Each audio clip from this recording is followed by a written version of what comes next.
BNP chairperson সাবেক প্রধানমন্ত্রী খালেদা জিয়ার উপদেষ্টা ডক্টর জিয়াউদ্দিন হায়দার বলেছেন, প্রাথমিক স্বাস্থ্যসেবা জোরদার করতে হবে।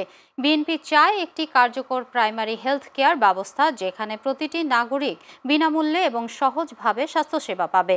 এই উদ্দেশ্যে সামনে রেখে দল মত নির্বিশেষে সবাইকে একযোগে কাজ করার আহ্বান জানান তিনি। মঙ্গলবার সকাল 11টায় ঝালকাঠির নলছিটি উপজেলার বড় প্রেমহার কমিউনিটি ক্লিনিক পরিদর্শনকালে তিনি একথা বলেন। পরিদর্শনকালে তিনি কমিউনিটি পর্যায়ে স্বাস্থ্যসেবার অবস্থা ঘুরে দেখেন এবং সেবা গ্রহীতা ও স্বাস্থ্যকর্মীদের সাথে কথা বলেন। এ সময় তার সাথে ছিলেন কমিউনিটি ক্লিনিক স্বাস্থ্য সহায়তা ট্রাস্টের ব্যবস্থাপনা পরিচালক মোহাম্মদ আখতারুজ্জামান, বাংলাদেশ শিশু হাসপাতাল ও ইনস্টিটিউটের উপপরিচালক প্রফেসর ডাক্তার খালিদ মাহমুদ শাকিল, ঝালকাঠির সিভিল সার্জন মোহাম্মদ হুমায়ুন কবির সহ অন্যান্য স্বাস্থ্য কর্মকর্তারা।